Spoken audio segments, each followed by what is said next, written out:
உதயநிதி ஸ்டாலின் சபை முதல்ல పెట్టాక కొంతమంది త్రిషా అని అరిచారు. அவருக்கு இருக்கக்கூடிய ஒரே கவலை என்ன? திமுக மேல என்ன பொய் வழக்கு போடலாம், என்ன பொய் கேஸ் போடலாம். எங்க தண்ணி வருதோ இல்ல அங்க தண்ணி வரணும். కావేరి சொன்ன అరిచినప్పుడు నువ్వేం మాట్లాడావు? ఈ ముఖ్యమంత్రికి ఉన్నది ఒకే సమస్య అని నవ్వి వ్యంగ్యంగా ఏ నీరు ఎక్కడికి వెళ్ళాలో అక్కడికే వెళ్తుంది. What does it mean? దాని అర్థం ఏంటి? ద్వంద్వార్థమే కదా. నువ్వు నీటితో మొదలుపెట్టి అమ్మాయిని అబ్బాయిని కలిపే వరకు వెళ్ళావు. ఇది ఇంటెన్షనల్ గా చేస్తావు కదా. ఒక మహిళ చుట్టూ రాజకీయం చేయడం అవసరమా? ఒక తమిళనాడులో నువ్వు రాజకీయం ఎట్లా చేయాలి? డైరెక్ట్ గా నువ్వు డిఎంకే తరఫున విజయ్ దళపతిని ప్రశ్నించాలి. ఒక ముఖ్యమంత్రిని ఏదైనా ఉంటే, ఒక అపోజిషన్ లీడర్. అది చేతకాక నీకు. నమస్తే అండి, వెల్కమ్ టు అవర్ ఛానల్. మనతో ఈరోజు సీనియర్ జర్నలిస్ట్ వడ్లమాని కనకదుర్గ గారు ఉన్నారు. మేడం నమస్తే. నమస్తే అండి. మేడం, తమిళనాడులో జరిగినటువంటి ఒక నిరసన కార్యక్రమం, అంటే అది కావేరీ నీటి సమస్య గురించి జరుగుతుంది.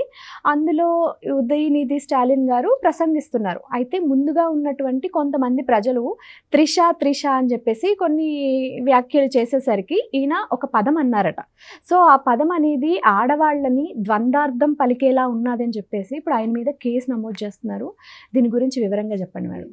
ఇప్పుడు ఉదయనిధి స్టాలిన్ అనే అతను ఒక లెగసీ నుంచి వచ్చాడు. ఒక కరుణానిధి గారు, స్టాలిన్ తండ్రి ఇద్దరు ముఖ్యమంత్రులుగా చేశారు. ఒక 70 ఏళ్ల పైన చరిత్ర ఉన్న పార్టీ నుంచి వచ్చాడు. మాట్లాడేటప్పుడు హౌ టు టాక్ అనేది తెలియదు. ఇప్పుడు డిఎంకే ఓడిపోయాక టీవీకే వచ్చాక ఇవాళ తప్పుగా ఫస్ట్ టైం మాట్లాడుంటే అది వేరే విషయం. మీకు ఎలక్షన్స్ ముందు, ఎలక్షన్స్ తర్వాత త్రిష మీదే రాజకీయాలు నడిచాయిగా తమిళనాడులో. Trisha పేరుతోటే నడిచాయిగా.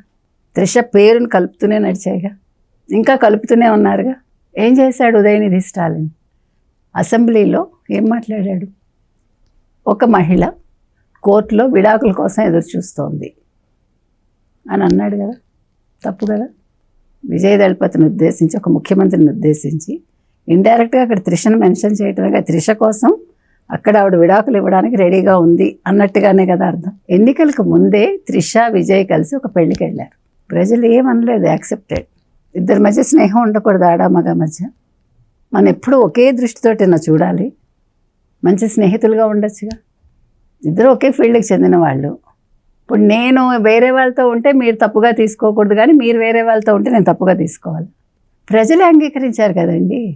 You believe it or not, elections ముందు నేను తమిళనాడు వెళ్ళి చాలామందితో మాట్లాడా. ఈవెన్ ఆటో డ్రైవర్స్ ఏంటి, ప్రతి ఒక్కళ్ళతోటి. What they said you know? అదిలో ఏనమ్మా, అదిలో என்ன இருக்குது, 2 பேர் ఫ్రెండ్సా ఇరకటం, అది పతి కవల ఇల్లే అన్నారు. మాకేం బాధ లేదు, వాళ్ళు ఫ్రెండ్స్గా ఉండనివ్వండి, ఎలా ఉండనివ్వండి, మాకు అది ఇష్యూ కాదన్నారు. ఈసారి డిఎంకే రానివ్వం మేము, మాకు ద్రావిడ పార్టీలు వద్దు. నిజంగా చెప్పారు. నువ్వెవడివి? ప్రజలే అంగీకరించాక.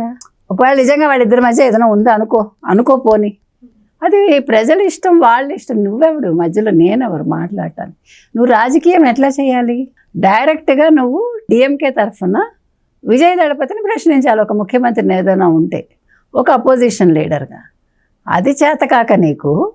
ఇప్పుడు అతను, మీరు చెయ్యని పనులు కొన్ని అతను చేస్తున్నారుగా.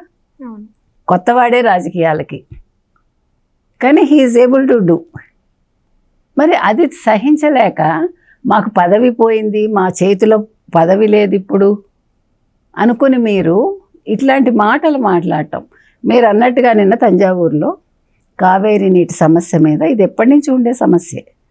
ఈసారి కర్ణాటక వాళ్ళు క్లియర్గా చెప్తున్నారు, మేము ఇవ్వలేము, మీరు వచ్చి మా పరిస్థితి చూడండి, ఇక్కడ నీళ్లు లేవని. సో నువ్వు ఒక ఇష్యూ తీసుకుని నువ్వు గందరగోళం చేయాలనుకున్నావు. దాని మీద ముఖ్యమంత్రి విజయ్ని ఇబ్బంది పెట్టాలనుకున్నావు. ఓకే, అంతవరకు మాట్లాడు. నువ్వు సభ మొదలుపెట్టాక కొంతమంది త్రిష అని అరిచారు. అరిచినప్పుడు నువ్వేం మాట్లాడావు? ఈ ముఖ్యమంత్రికి ఉన్నది ఒకే సమస్య అని నవ్వి వ్యంగ్యంగా ఏ నీరు ఎక్కడికి వెళ్ళాలో అక్కడికే వెళ్తుంది. What does it mean? దాని అర్థం ఏంటి? ద్వంద్వార్థమే కదా. నువ్వు నీటితో మొదలుపెట్టి అమ్మాయిని అబ్బాయిని కలిపే వరకు వెళ్ళావు. ఇది ఇంటెన్షనల్గా చేసావు కదా. ఇంటెన్షనల్గా వాళ్ళ త్రిష అని అర్పించావు కదా. ఇంటెన్షనల్గా నువ్వు ఈ మాట అన్నాక అక్కడ మళ్ళీ త్రిష అని అరిచారు కదా. ఇదంతా ప్రీ ప్లాన్డే కదా. ఆలోచిస్తే అవసరమా? ఒక మహిళ చుట్టూ రాజకీయం చేయడం అవసరమా ఒక తమిళనాడులో? మీరు ఎందుకు వైసీపీ చేసిన తప్పు, వైసీపీ జగన్మోహన్ రెడ్డి చేసిన తప్పే చేస్తున్నారు? This is what my question. ఏమయ్యాడు? 11 సీట్లకు పడిపోయాడు. అంటే రాజకీయ పరంగా ఎదుర్కోలేక ఇలా డైరెక్ట్ దాడి చేస్తున్నారంటారా పర్సనల్గా? ఎగ్జాక్ట్లీ. ఇప్పుడు మీకు వ్యక్తిగతంగా 190 ఉంటాయండి, అవునా? ఒక వ్యక్తితోటి, అది త్రిషతో కావచ్చు, ఇంకోళ్ళతో కావచ్చు, ఉదయనిధికి కావచ్చు, లేకపోతే విజయ్కి కావచ్చు. అది మనకు అనవసరం కదా. మీరందరూ సినిమా వాళ్ళే. ఇంకొకటి నేను ఒక మాట ఇంకోటి ఏం చెప్తానంటే, మగవాడు చేస్తే తప్పు కాదు, ఆడది చేస్తే తప్ప.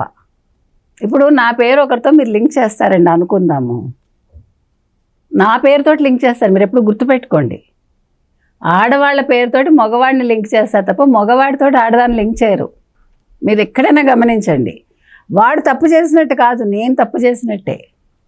నువ్వు నలుగురితో తిరుగుతావు, తప్పులేదు. నేను ఒకవేళ నేను కాదని ఇంకోటితో తిరిగాను అనుకోపోని, మరి నువ్వు నలుగురితో తిరిగితే తప్పులేదు, కానీ ఒక ఆడది ఇద్దరితో తిరిగితే తప్పు. ఇది ఎక్కడ న్యాయం? ఆమె మగాడే అంటాడు ఆ మాట, సరే ఆడది ఎలాగా ఉంటుంది, అవునా? మగవాడు అంటాడు. నీతి న్యాయం అనేది ఈ సమాజంలో ఆడవాళ్ళకొకటి మగవాళ్ళకొకటి ఉంటుందా? ఉండదుగా, ఉండకూడదు.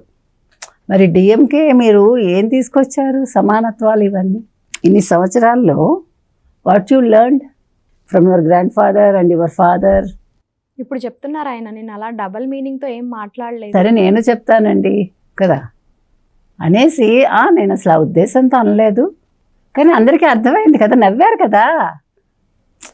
ఇప్పుడు మీరు అనలేదండి, నువ్వు నవ్వావు, వాళ్ళు నవ్వారు, నువ్వెందుకు నవ్వావు సర్కాస్టిక్గా? ఎందుకు వచ్చింది సర్కాజం అక్కడ? నువ్వు నవ్వాక, నువ్వు మాట అన్నాక ప్రజలు నవ్వారుగా, అక్కడ ఉన్నవాళ్ళు కార్యకర్తలు. నువ్వు ఏ మాట అనకపోతే వాళ్ళు ఎందుకు నవ్వారు? వాళ్ళు త్రిష అని ఎందుకంటారు?